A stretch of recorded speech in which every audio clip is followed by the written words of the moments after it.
Brussels with Dave Keating. Dave, some pretty strong comments this morning from the EU chiefs. Tell us.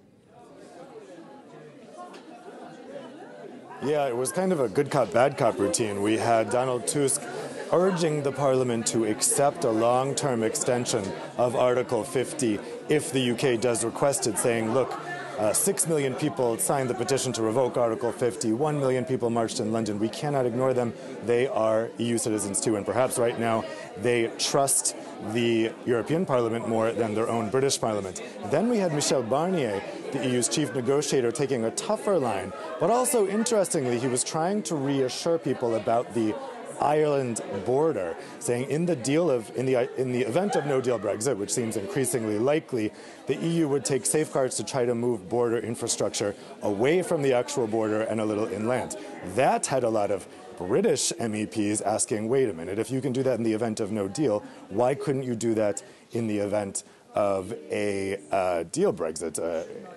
It's a little perplexing for people.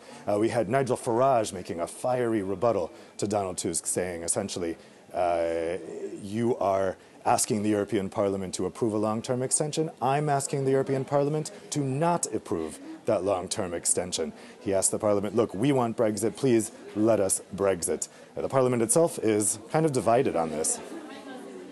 Dave, what about these indicative votes that are going to be taking place tonight? How are people in the EU feeling about those?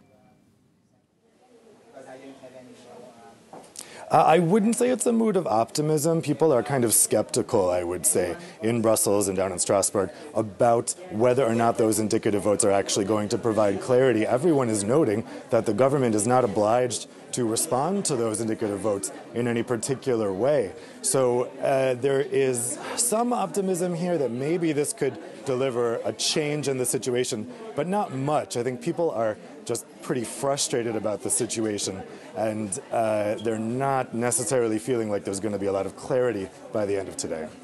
Dave, thank you for that. Dave Keating there reporting from Brussels.